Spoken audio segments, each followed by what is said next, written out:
The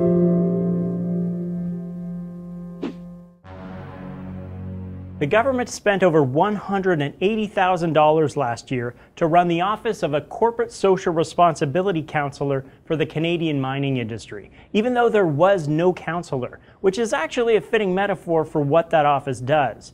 Nothing. It has no power to investigate problems or issue reports. Just look at the title. It's not responsibility enforcer, it's counselor.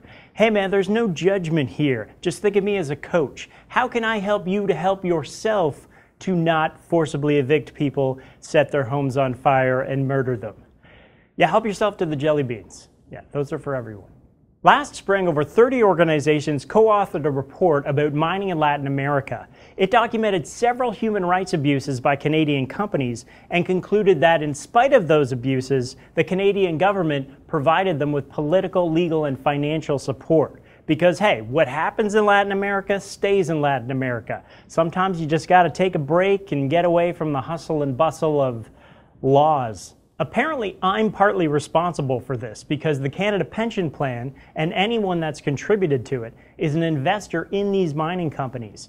The NGO Mining Watch asked Canada's Pension Investment Board to divest the $26 million it has in the company Tahoe, which owns a Guatemalan mine where security forces shot 7 protesters. But the board refused to divest and said that they aren't allowed to consider any non-investment factors when deciding where to put Canadians' retirement money.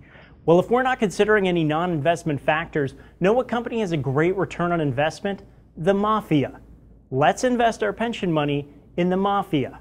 Between 50 and 70% of all mining in Latin America is done by Canadian companies, and until we have muscular laws and regulations to keep them in line, they'll continue to make terrible ambassadors for our country, even worse than Robin Thicke.